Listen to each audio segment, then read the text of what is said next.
Nuevamente, muy buenas tardes a todos los presentes aquí en las instalaciones de Casa Universitaria Lola Álvarez Bravo. Nos reunimos para presentar el título de Miedos, Rumores y Villismo, la Revolución Mexicana en los Altos de Jalisco. Esto en el marco de actividades del Tercer Congreso Internacional de Psicología, Humanidades y Ciencias Sociales que organiza el Centro Universitario de los Lagos. Nos acompañan en esta presentación Luis Ángel Vargas Reynoso, el autor, está ubicado del lado izquierdo, y Ángela Arias Águila, quien funcionará como moderadora. Lamentamos y disculpamos la no presencia del doctor Javier Rosiles Salas, quien por temas de agenda no pudo acudir el día de hoy. Voy a proceder a leer las síntesis curriculares de nuestros presentadores y ya le cederé el uso de la voz a Ángela Arias para que haga la moderación. Luis Ángel Vargas Reynoso es licenciado en Historia y maestro en Historia de México por la Universidad de Guadalajara. Actualmente cursa el doctorado en Historia en la misma casa de estudios, con un proyecto sobre las boquianchis. Se especializa en Historia sociocultural en los periodos de la Revolución Mexicana y el fenómeno de la prostitución a mediados del siglo XX. Fue profesor investigador en la Universidad de las Ciénegas del Estado de Michoacán de Ocampo, del 2015 a 2024. Entre sus publicaciones está el libro La presencia del villismo en los Altos de Jalisco, el capítulo Soy un ciudadano de la revolución, en la reedición de la obra A 50 años, Lázaro Cárdenas, 2022, del Instituto Nacional de Estudios Históricos de las Revoluciones de México y en coedición con la UCEMOS, y Las líneas temporales de la Cuarta Transformación, una semántica de la historia de bronce, en la obra Cuarta Transformación, significados, contextos y trazos políticos, coordinado por el doctor Javier Rosiles Salas y editado por Bonilla Artiga Editores y la UCEMOS. Por su parte, Ángela Arias Águila es licenciada en Historia y maestra en Historia de México por la Universidad de Guadalajara. Se ha dedicado a la investigación de las mujeres y la infancia en los ámbitos de la familia sexual y el delito, ahondando con ello en los estudios de género durante la época colonial, desde la historia cultural y la historia de la vida cotidiana. Ha ejercido de la docencia en la Universidad Pedagógica Nacional, subsede Jiquipan, y en la Universidad de las Ciénegas del Estado de Michoacán de Ocampo, en Zaguayo, Michoacán. Ha colaborado con investigadores de la Universidad de Guadalajara en la búsqueda de repositorios, registro y el análisis de documentos de la Real Audiencia de Guadalajara. Actualmente estudia el doctorado en Historia de la Universidad de Guadalajara. Les pido un aplauso.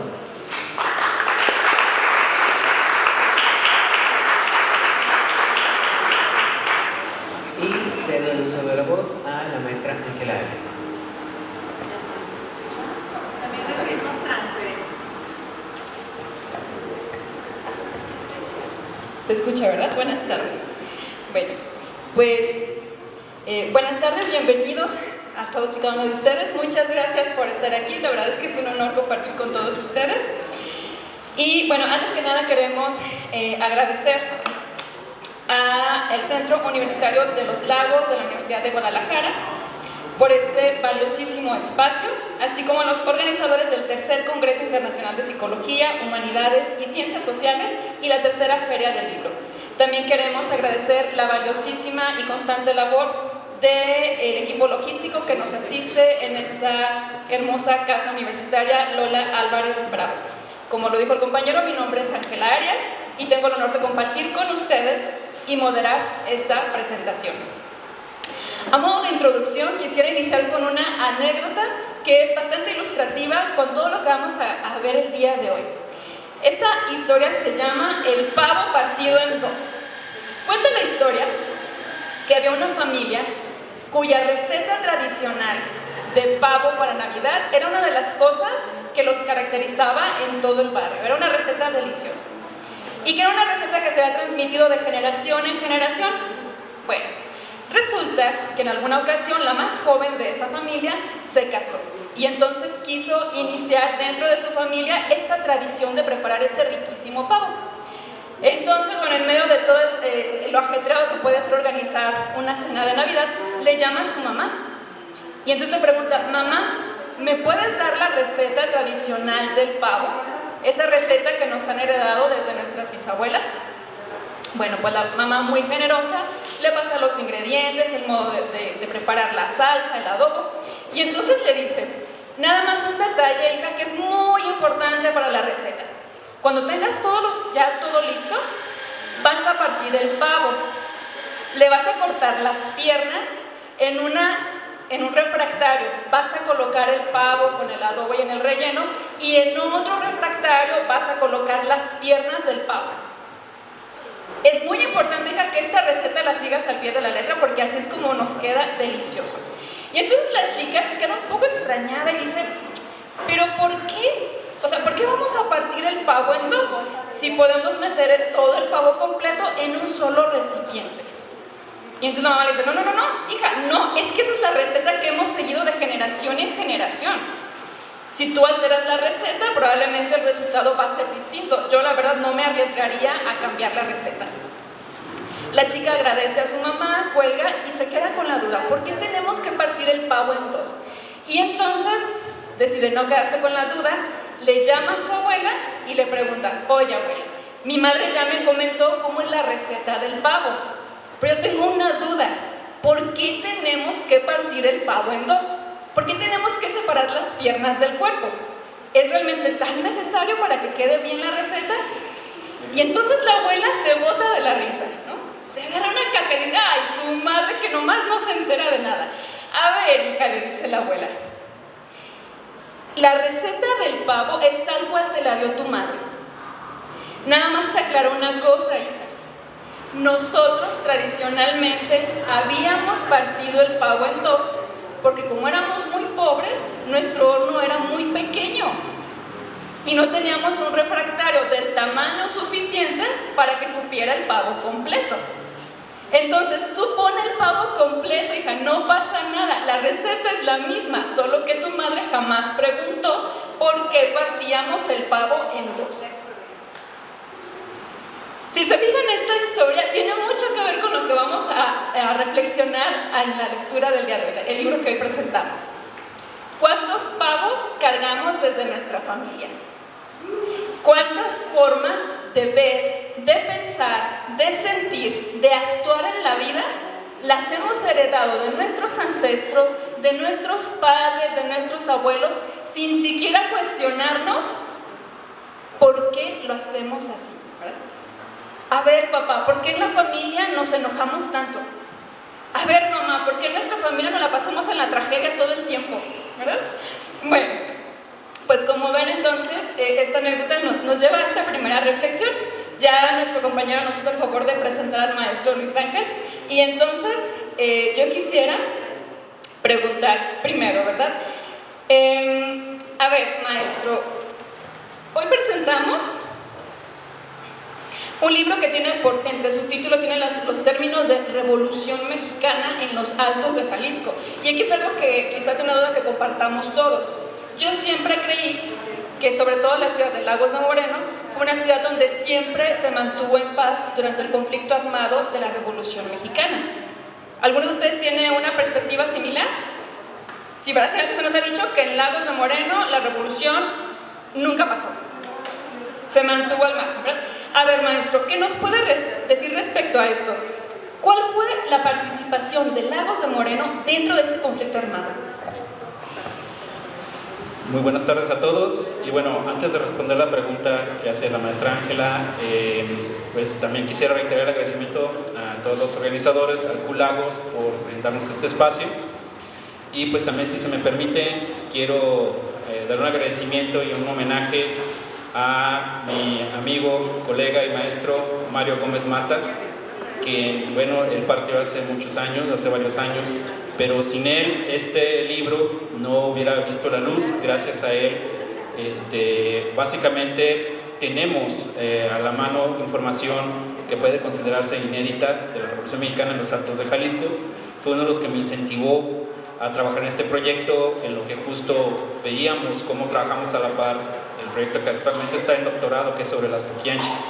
Entonces a él le dedico también esta presentación. De verdad me hubiera encantado que estuviera presente, sé que de alguna manera lo está. Y bueno, ya entrando a detalles, si puedes pasar la siguiente diapositiva, por favor. Solamente voy a aclarar unas cosas. Es la portada del libro. Es una meta lograda particularmente que me haya publicado el Instituto Nacional de Estudios Históricos de las Revoluciones de México. sí, con apoyo de la Universidad de la Ciénega, del Estado de Michoacán de Ocampo, y gracias también a las gestiones del rector Sergio Cedillo Fernández. ¿Sí? Y bueno, me adentro en este aspecto, esta pregunta que hace la maestra. Generalmente hay una narrativa acerca de, o sea, hay una historia de bronce, una historia común de que la Pax Porfiriana estuvo en boga en Lagos de Moreno.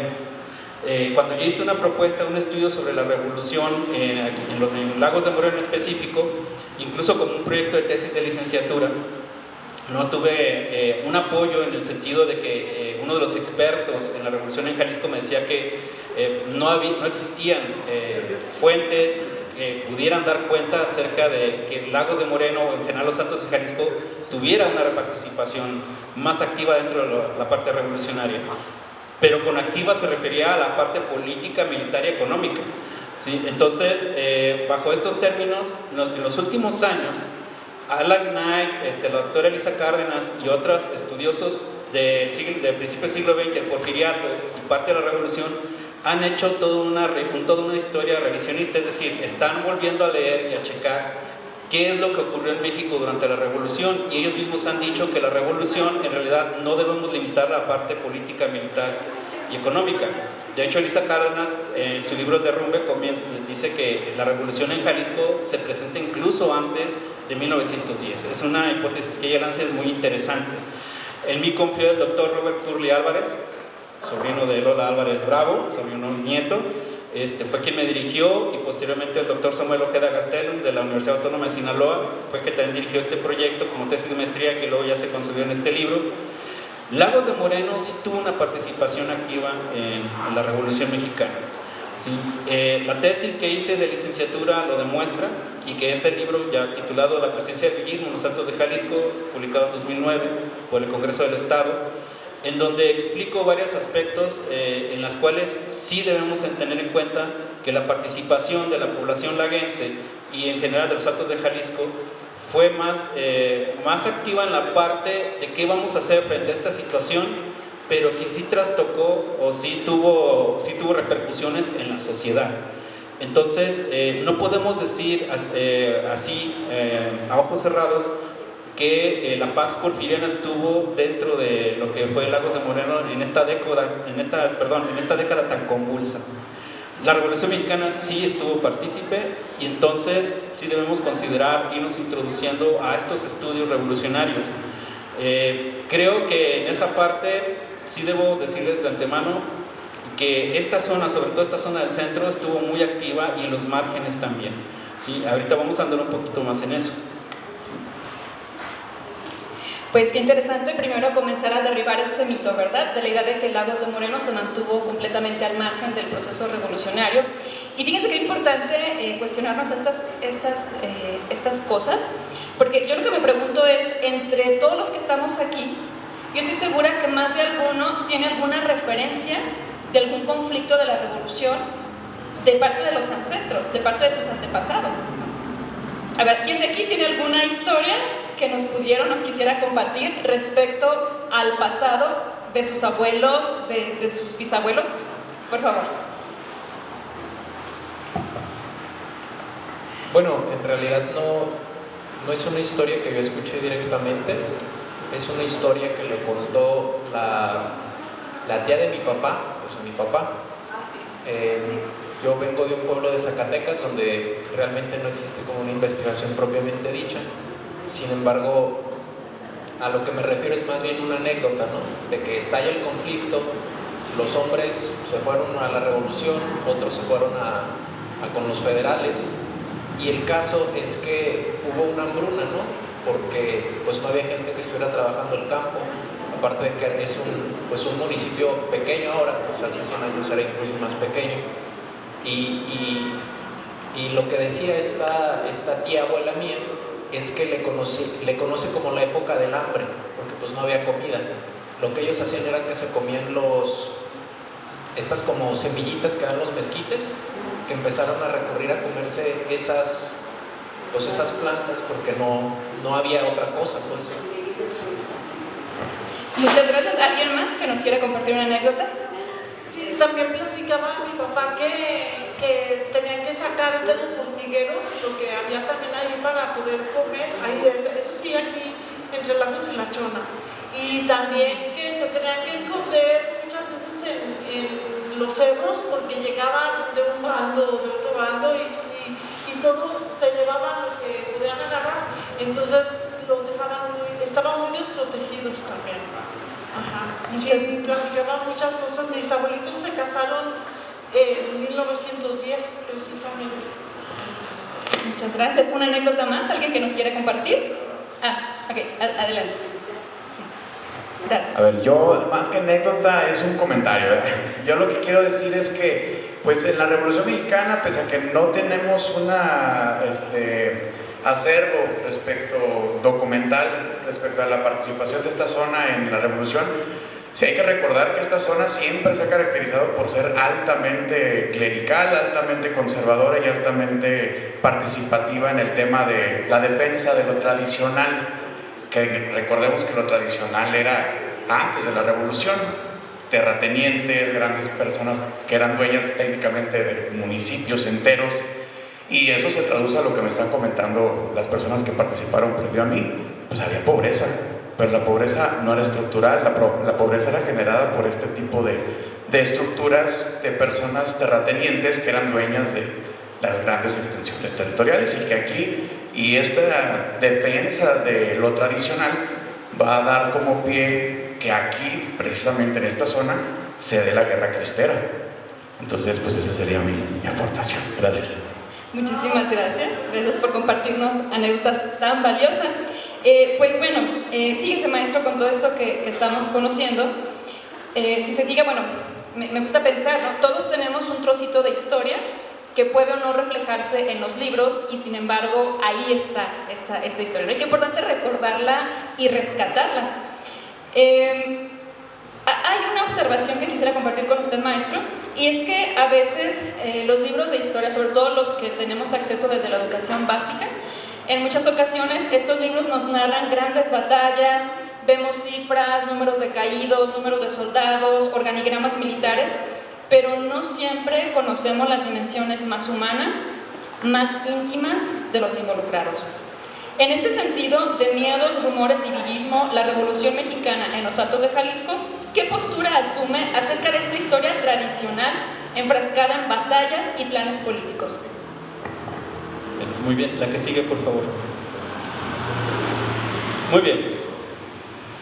De entrada también les comento que sí existe un acervo documental sobre la revolución en el Archivo Histórico Municipal de Lagos de Moreno. Yo lo he consultado casi por completo, en su mayoría, y encontré cosas muy interesantes que incluso vienen en este libro sobre una facción villista que se hacía llamar la guerrilla Cermeño.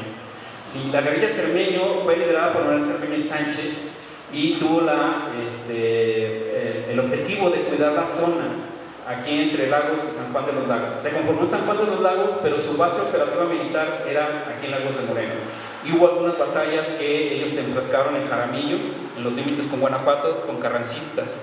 Y además, en esta parte de las anécdotas de las grandes batallas, entran también esta parte humana que me están diciendo ustedes a través de sus historias de los antepasados. Quien está ahí en la pantalla es Tomás Vargas López, mi bisabuelo, abuelo de mi padre que está aquí presente. Él nació el 29 de diciembre de 1894 en la comunidad de Ixtle, aquí en la Mesa Redonda. Trabajó en la fábrica de textiles de La Victoria, que también tuvo que ver con los hermanos Madero, previo a la Revolución. En este aspecto, Tomás Vargas va a ser de facción villista.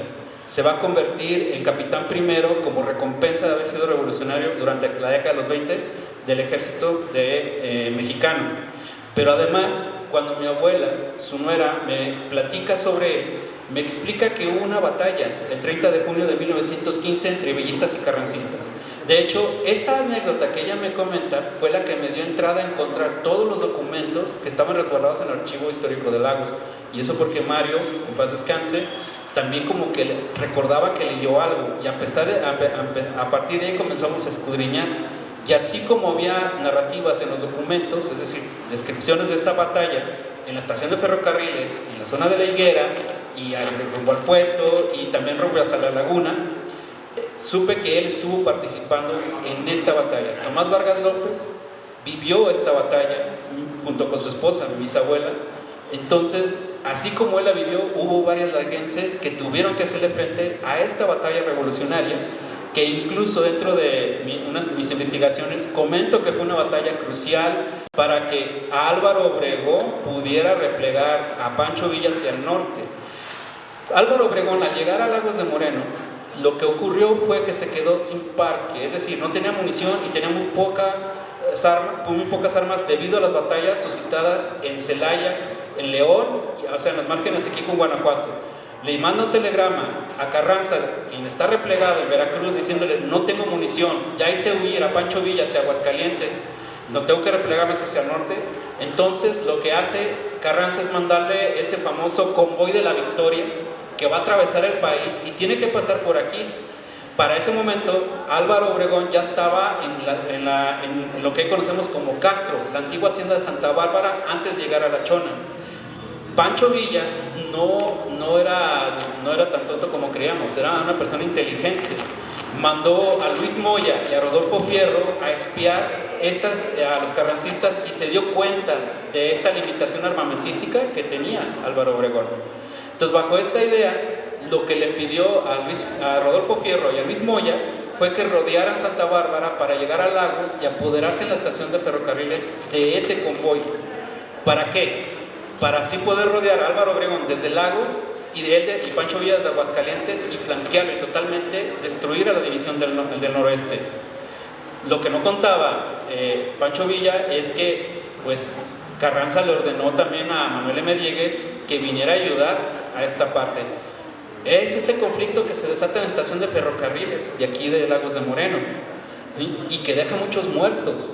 Y aparte estamos viendo que ustedes ya lo están diciendo, había hambre por cuestiones de que no hay un gobierno fijo, no hay una soberanía nacional, la economía está por abajo.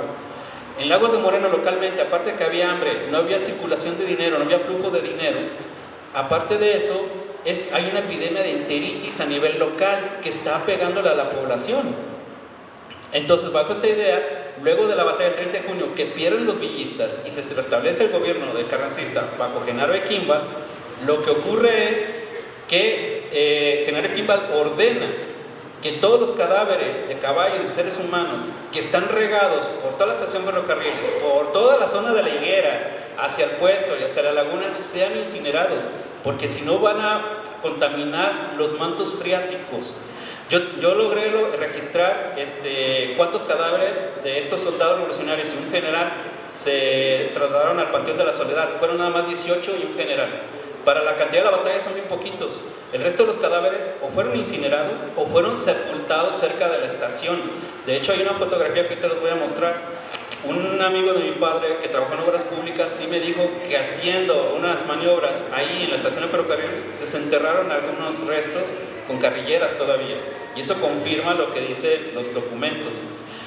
Todos estos aspectos deben hacerle comprender que Lagos sí entra en esta fase revolucionaria, en este conflicto. El gobierno villista, que duró 7 meses, fue muy interesante pero muy conflictivo. Y le pegó también a los hacendados, ¿sí? O sea, en este aspecto sí hay una participación más activa de lo que creemos de la revolución aquí en Lagos de Moreno. Sí, quienes participaron, quizás como mi bisabuelo, que era alteño, que se enfiló, a lo mejor hubo más, pero sí es cierto también que los alteños veían esto como algo más pequeño. Qué interesante el panorama que nos va abriendo, maestro, respecto a este conflicto, porque bueno, como podemos ver, este conflicto implica mucho más que una lucha en el campo de batalla. Implica también epidemias, implica muerte, implica hambre. Y en ese sentido, también quisiera compartir con usted esta reflexión. Generalmente cuando leemos historia, sobre todo historia de la revolución, y cuando lo vemos, por ejemplo, en los homenajes, ¿no?, que desde el gobierno se presentan ante la ciudadanía, generalmente la narrativa es de personajes completamente valientes, valerosos, arrojados, que no tuvieron miedo, que no tuvieron dudas internas, es decir, como si estuvieran predestinados a matar o morir, ¿no? En ese sentido, maestro, y con todo lo que nos está comentando, yo quisiera preguntarle, su investigación se centra en el miedo, entonces, desde esta emoción, ¿qué descubrió en su investigación respecto al miedo. Quisiera preguntar primero, ¿qué es el miedo y qué encontró en estos archivos? Bueno, de entrada pues estoy ante profesionistas de la psicología, sí, pero yo soy historiador, ¿sí? Sin embargo, utilicé algunos psicólogos que han trabajado el miedo para comprender esta parte de la emoción. De entrada tengo que aclarar una cosa. Cuando yo estuve investigando la parte del miedo en la Revolución Mexicana, no me centré en las fobias personales. ¿Qué quiere decir? Tengo miedo a volar, tengo vértigo, tengo miedo a los insectos, etc. Tuve que definir un concepto del miedo. Y la definición que doy yo en el trabajo es que, ¿puedes dar la que sigue, por favor? El miedo es una emoción social en grupo, a través de que algo te amenaza, pero también altera tu vida cotidiana en colectividad. La Revolución Mexicana hizo eso y más. Entonces, podemos incluso iniciar con la anécdota de Celso Serrano Hermosillo.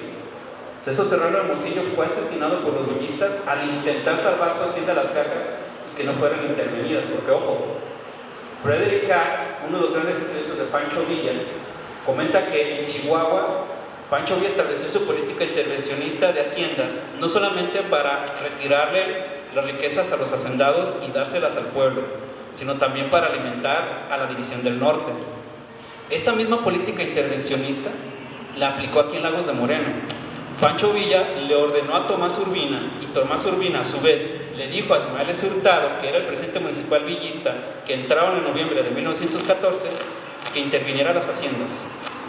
Al intervenir las haciendas, se iba a gestionar lo mismo que ocurrió en Chihuahua. De hecho, el mismo Frederick Katz me mandó a decir en su momento, a través del doctor Robert Curley, que él estaba derribando una tesis de su libro, en el cual él creía que esta política solamente se había hecho en el norte de México, en Chihuahua, pero que esto que yo estaba descubriendo en realidad derrumbaba esa hipótesis de él mismo, del doctor Frederick Katz, y le alegró saber que Pancho Villa tenía un proyecto un poco más grande de lo que creíamos, porque de pronto pensamos que Pancho Villa no pensaba más allá del norte. ¿Por qué hablo de Celso Serrano Hermosillo? Él huyó cuando se dio cuenta que los regalos que le envió a los revolucionarios para evitar que intervinieran en su hacienda no eran suficientes y más bien despertó su codicia.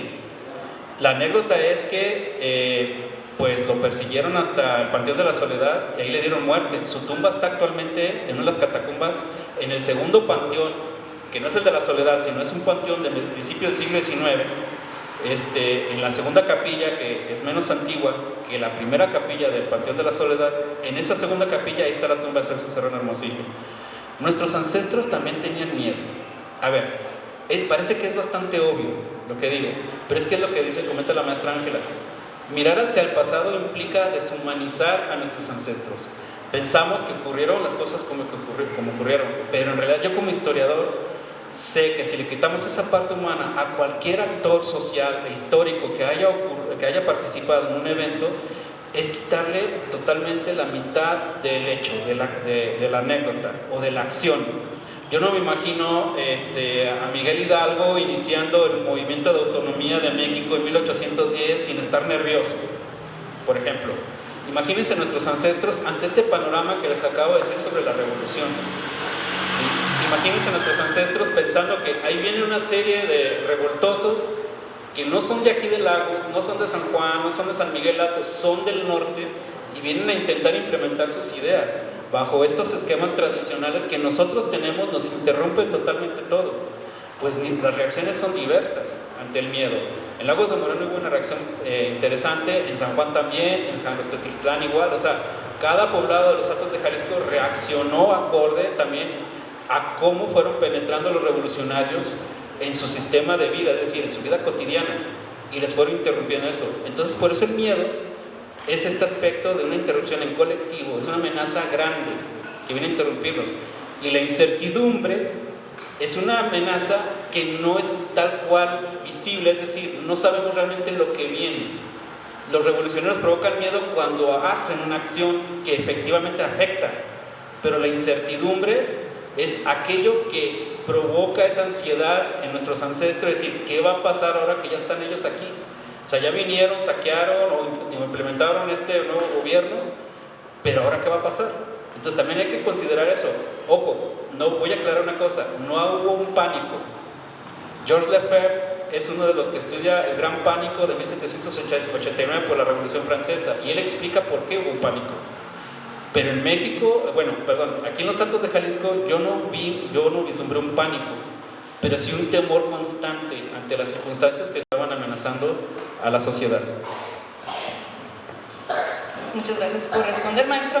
Y todo esto que usted va comentando me recuerda a alguna vez una charla que tuvimos en la licenciatura cuando hablábamos justo de la guerra de independencia, no la revolución, sino la independencia. Y entonces nos comentaba nuestro profesor, nos decía que generalmente en los conflictos actuales, incluso los pasados, las narrativas históricas, incluso los medios de comunicación, cuando hablan de conflicto armado, generalmente se van a centrar en cuestiones más estratégicas como el número de bajas, como el tipo de armamento utilizado o el dinero que se requiere para comprar ese armamento, quién ganó, quién perdió. Nos decía, pero el enfoque es bastante incompleto y eso tiene una intención. Estas narrativas no se centran en los efectos que los ciudadanos de a pie sufren a raíz de estos conflictos. Porque si nos centráramos en eso, el Estado tendría que reconocer la barbarie de sus políticas y reconocer cómo mujeres, hombres, niños, ancianos, medio ambiente y economía se ven afectados de maneras profundísimas, cruelísimas en la ciudadanía. Y entonces, ante un discurso que procura glorificar a ciertas figuras porque fueron buenas para matar gente, fueron buenas para dominar pueblos, estas realidades resultan bastante contradictorias. El Estado no se encontraría en condiciones de poder elevar estas banderas pro-revolucionarias, pro-lucha. En ese sentido, maestro, con lo que usted investigó, ¿qué le pasó a los ciudadanos de a pie? Sabemos que hubo intervenciones, hubo epidemias, pero los ciudadanos de a pie, ¿qué reacciones vio en torno al miedo en este conflicto? Sí. La foto que ven al fondo, disculpen la calidad, viene de mejor calidad en el libro. Son la anterior, por favor, la anterior. Esa foto que ven al fondo son los cadáveres de villistas siendo sepultados por los carrancistas. Viene dentro del libro de Amado Aguirre, Mis Memorias de Campaña, ¿sí? Que actualmente está incluso siendo estudiado por otro colega allá en la Universidad Autónoma de Sinaloa. Está haciendo la biografía de Amado Aguirre. Efectivamente, cuando nosotros vemos el panorama amplio de este tipo de historia que llamamos de bronce, esta historia que es de héroes, anecdotaria, en la cual pues esta batalla nos dio libertad, esta batalla nos empujó al progreso, no vemos la otra cara de la moneda, la parte más humana. Por ejemplo, durante estos conflictos revolucionarios de los que les he estado hablando, pues las reacciones sociales fueron muy diversas, ¿sí? Dentro de lo que puedo decir que dentro de los que quienes dejaron mejor registro sobre el reaccionar y su sentir al respecto fueron sacerdotes que estuvieron aquí en la región de los Altos, aquí en Lagos de Moreno, en San Juan de los Lagos, en Jalostotitlán, en San Miguel. Si vieran la riqueza narrativa que hay de estos sacerdotes que le escribían al gobernador de la Sagrada Mitra en Guadalajara y que actualmente están en el archivo de la arquidiócesis, en el archivo del arzobispado de Guadalajara, de verdad se irían para atrás. A ver, por ejemplo, hay un sacerdote de aquí de la Merced que le escribe al gobernador de la Sagrada Mitra y le dice, me han dicho, eso es de abril de 1915, dice, me han dicho con lujo de detalles, hay rumores con lujo de detalles y con muchos aires de verdad, de que Pancho Villa viene a Lagos de Moreno, y al llegar a Lagos de Moreno va a expulsar, nos va a agarrar a los sacerdotes y va a expulsarnos a todos los sacerdotes del país. De entrada, Pancho Villa jamás estuvo en Lagos de Moreno, eso sí se los digo. La figura más significativa que dentro del villismo que pudo estar aquí, aparte de la parte de la División del Norte, fue Tomás Urbina. Si de ahí más no he encontrado algún otro general, y eso que hay registros en un libro de contaduría donde están las haciendas intervenidas que está en el archivo de Lagos, ahí viene la firma de Tomás Urbina. Sí hay cartas de Pancho Villa que se dirigieron acá, sí está la firma de Pancho Villa en las cartas, pero él jamás estuvo aquí. ¿Qué hizo este sacerdote? No se esperó. Las madres mercedarias le mandaron una carta al gobernador de la Sagrada Mitra diciendo que el sacerdote huyó y las dejó a su suerte. Posteriormente, en Jalostotitlán, unos sacerdotes venían huyendo de San Juan de los Lagos porque efectivamente los revolucionarios los persiguieron. pero la descripción que hacen es bastante desgarradora desde un punto de vista actual, porque van cargando a uno de sus compañeros sacerdotes en una camilla a pie, porque ese sacerdote se enfermó del estómago y tenía muchos efectos gastrointestinales bastante severos debido a todos los sustos que pasó dentro de esta persecución que hicieron los revolucionarios a ellos. Se fueron de San Juan a Jalos.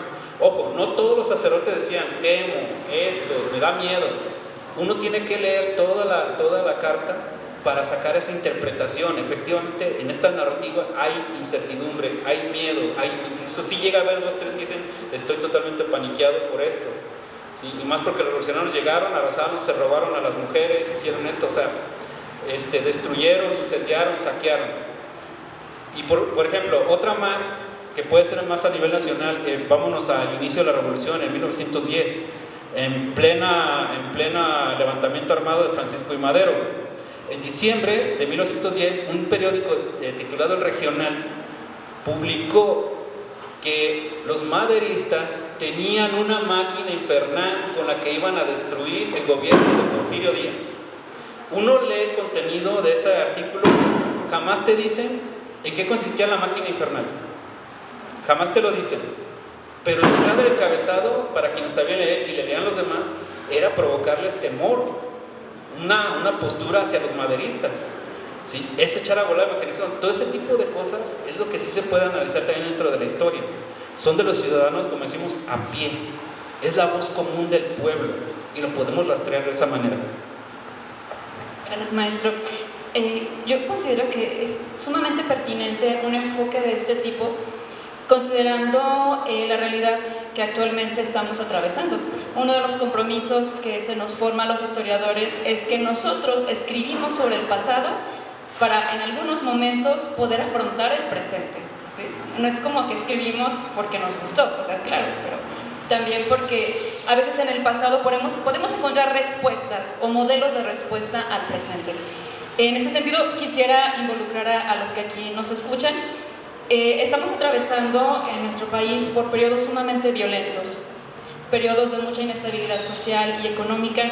Incluso, pues ustedes saben, hace algunos años ocurrió una pandemia que también generó bastante miedo y en algunos casos pánico entre la población. De los que estamos aquí presentes, me gustaría escuchar, si me lo permite el maestro, ¿cómo perciben ustedes que se gestiona el miedo actualmente en nuestra sociedad, específicamente en esta región? No sé si alguien quiera comentarnos alguna anécdota, alguna anécdota familiar, personal. Gracias. Muchas gracias. Yo nada más quiero hacer una cita de lo que yo escuché alguna vez. A mí también, yo soy profesor, no hay que diferencia de ustedes, maestros. Yo soy profesor de escuela básica, pero yo siempre les digo a mis alumnos que no hay que interpretar el pasado con las emociones del presente, porque en el pasado pues estaban pasando otros contextos que no estamos viviendo actualmente. Entonces, entendiendo esta situación, yo creo que el miedo sigue siendo un arma, el miedo sigue siendo una herramienta de manipulación mediática muy fuerte, en el cual, acompañado de la ignorancia, se vuelve un arma fundamental para el control de las masas. Mencionan la triste realidad que vivimos nosotros en nuestro municipio y en nuestro estado, en nuestro país, en el cual pues, estamos sumergidos en una violencia que no se ve cuándo se vaya a terminar. Yo creo que el miedo, México se ha formado con base en ese miedo, pero se ha estructurado de una manera que se organiza y busca volver a capturar la paz mediante estas revueltas, estas organizaciones sociales, estos movimientos sociales que han dado pie a lo que somos actualmente. Pues esa sería mi reflexión. Gracias. Gracias. ¿Alguien más que quiera compartirnos alguna reflexión en torno a esto que estamos dialogando? Gracias. Primero que nada, buenas tardes. Bueno, a mí me pasó yo suelo tener familiares de Estados Unidos. Entonces hubo una época en la que una de mis primas vino por primera vez. Incluso ella nos contó que todos en Estados Unidos tienen este concepto como de que ay, es que México es muy peligroso, es que tienes que tener mucho cuidado porque no sabes qué te puede pasar, porque encima se vinieron por carretera. Entonces sí era como de, pues es que está muy peligroso allí para entrar, para la frontera. Y la verdad a mí se me hace muy triste que nuestro país, que tiene tanta cultura, que tiene tanto que demostrar, no nomás a nivel histórico, sino como a nivel en general, sea visto por países extranjeros como un lugar peligroso, un país al que no quisieras visitar.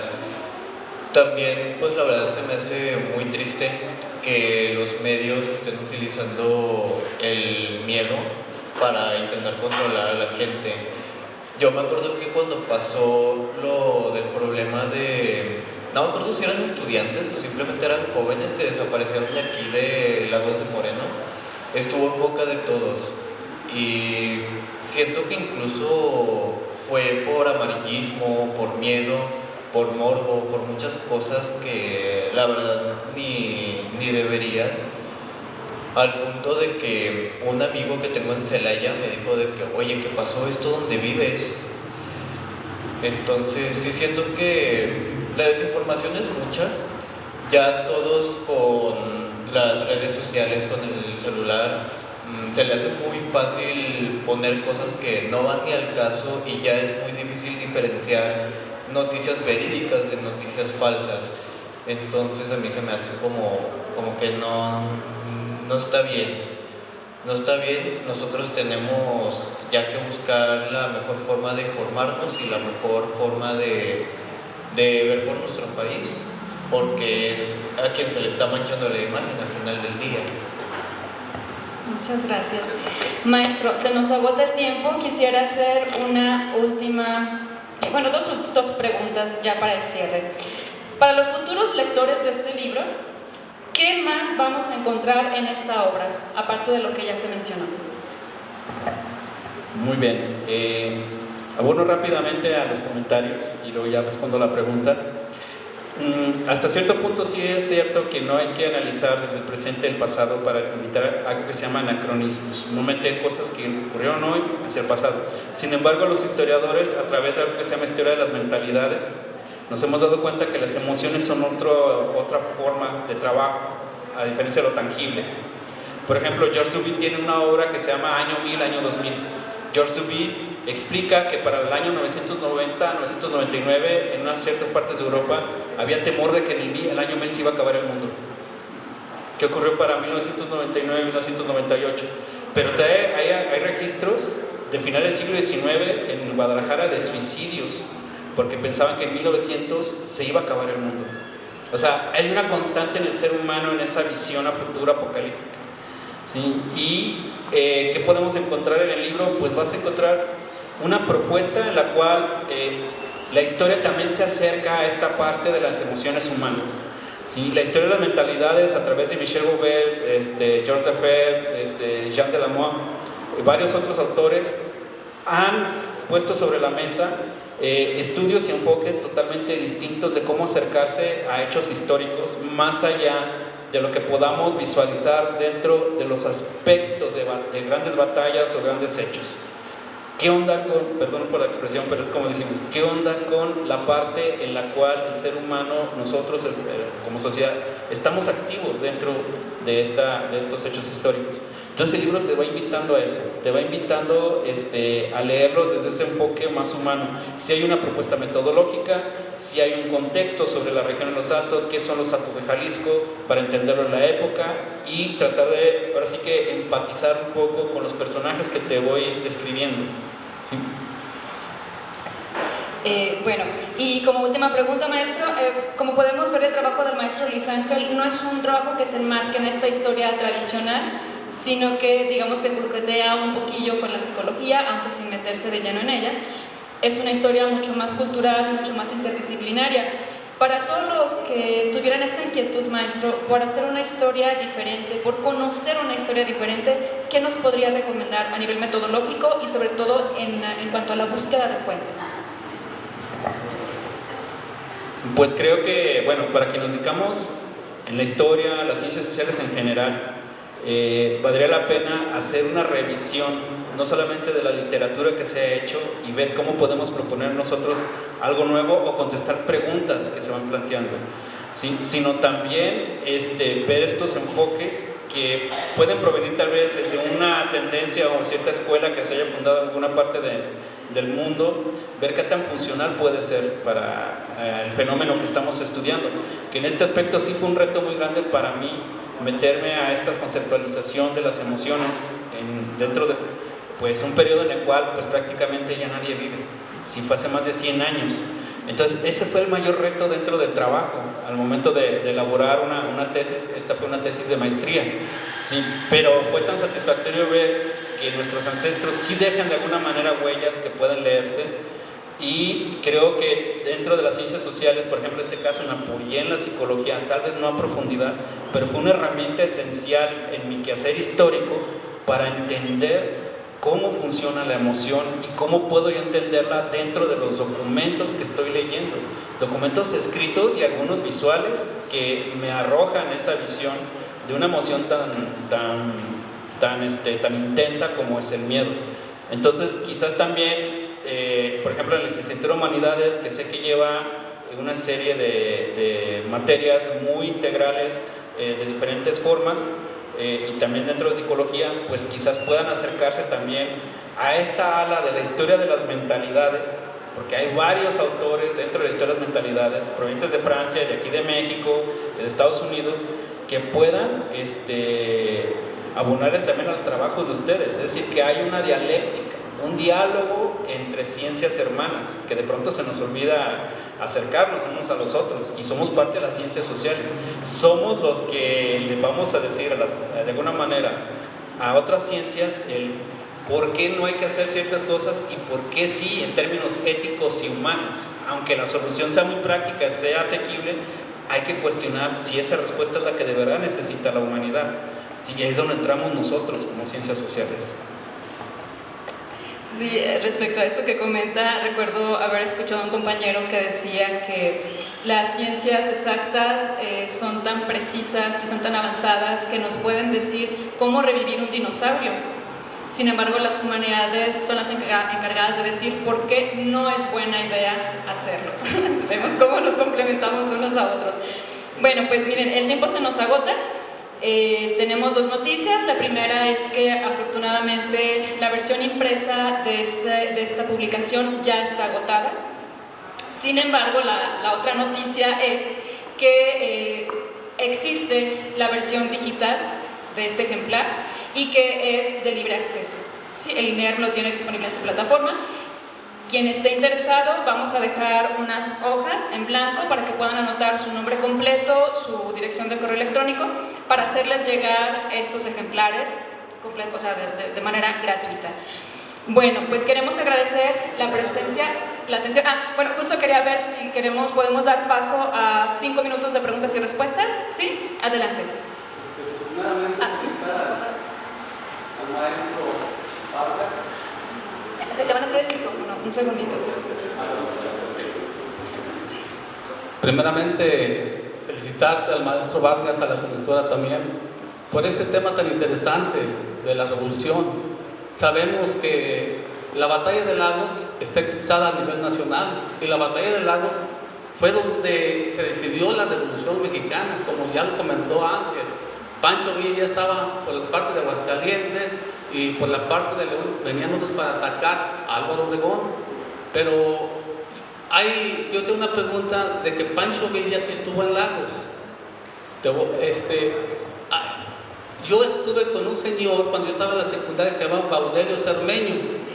Él me platicó sobre las dos batallas de Lagos, del día 29 y del día 30, porque el día 29 la ganan los villistas y el día 30 ya viene,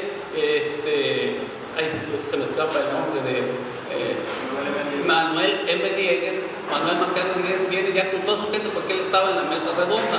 Viene, los ataca y ya los cercan, y él me comentó de que él a varios los auxilia para sacarlos por el Puente Grande y llevarlos otra vez hacia el lago de Aguascalientes, y unos se fueron para León. Pero el 4 de junio donde es la batalla de León, Guanajuato, donde la pierde otra vez Pancho Villa, pierde la batalla con Francisco Murguía y el otro, se me olvida cuál es el otro nombre que pierde la batalla de León, Guanajuato. Él se viene a Lagos y aquí estaba, la plaza estaba por Hurtado, Ismael Hurtado, que era villista, y él me comentó, dice, en esa batalla le matan a Pancho Villa su caballo, que él dice que el Canelo, el Grano de Oro, porque muchos le ponen muchos nombres, y él dice, llega a Lagos y aquí lo protege Ismael, y el que le salva la vida es José Alba, que hay un libro que se llama La Última Batalla, la última victoria de los villistas en Aguascalientes, y ahí tienen cómo le regala camisas, pistolas, pero aquí estuvo 9 días Pancho Villa, de aquí ya parte hacia Aguascalientes, porque en La Chona estaba Álvaro Obregón, ¿verdad? Entonces sí, nomás rectificar que no sé si tienes ese dato de que sí estuvo Pancho Villa. Muchas gracias. Gracias, maestro Cuauhtémoc. En términos de registro escrito, de acuerdo a la concordancia, se supone que él ya estaba en Aguascalientes en inicios de julio.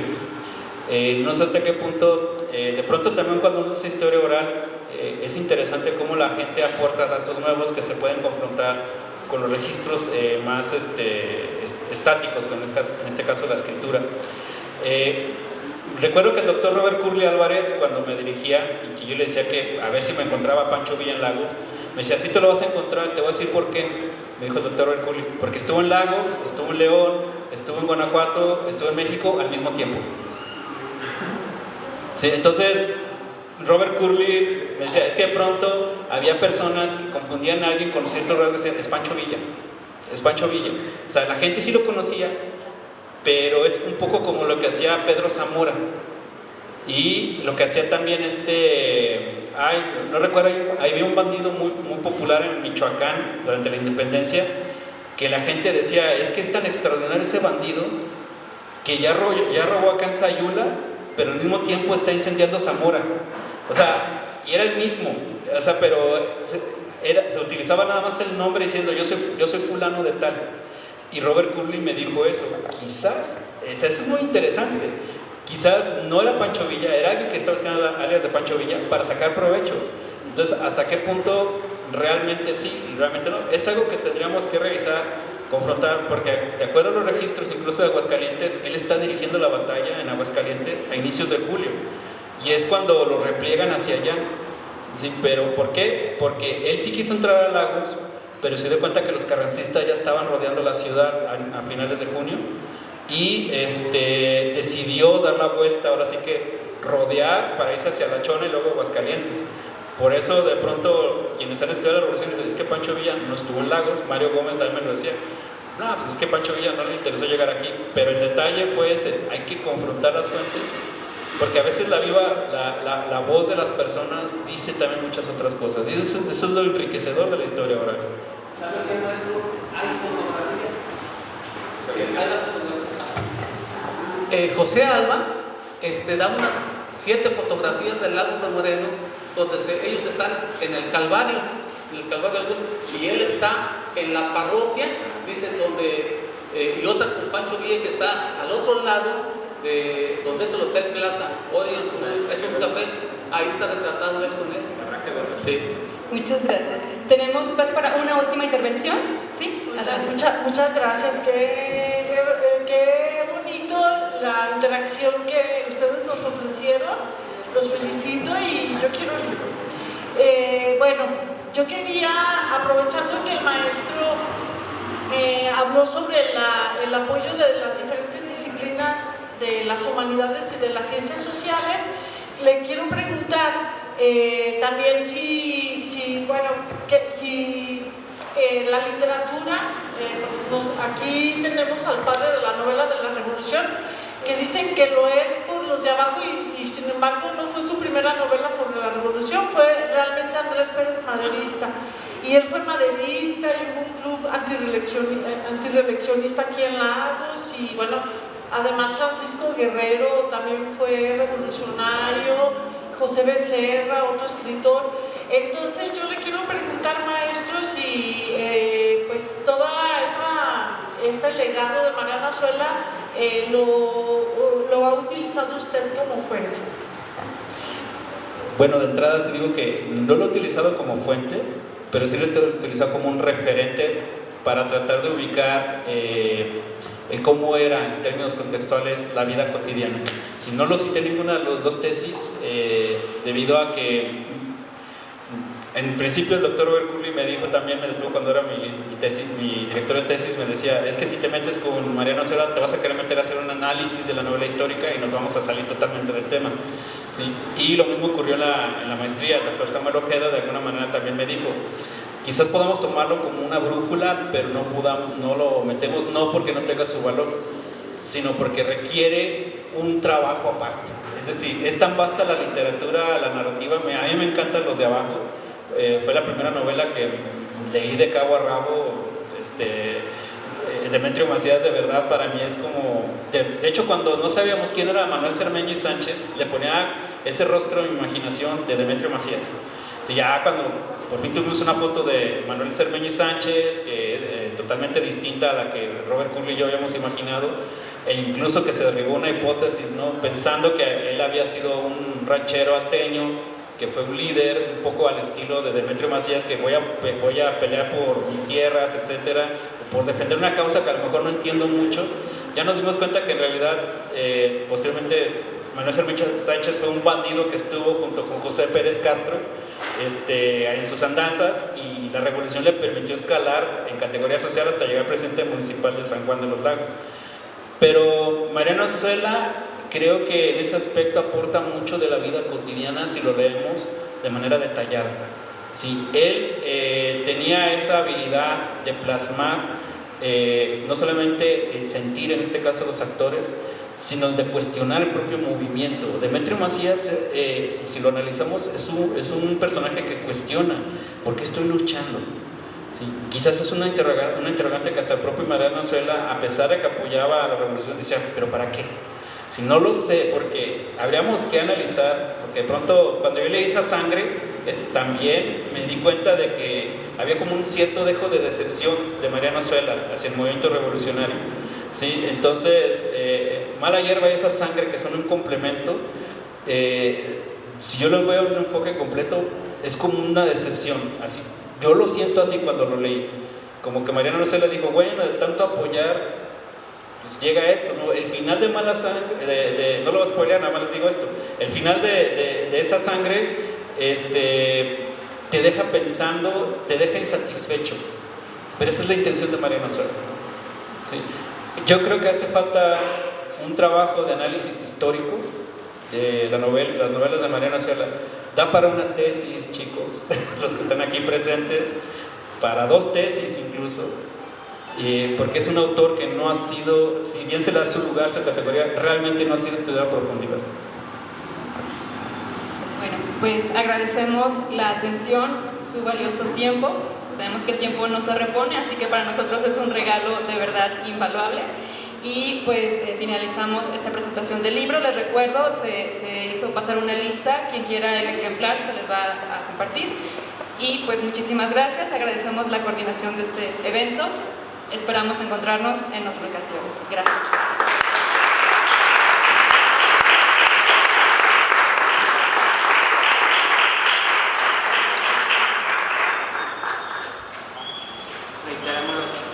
Reiteramos los agradecimientos.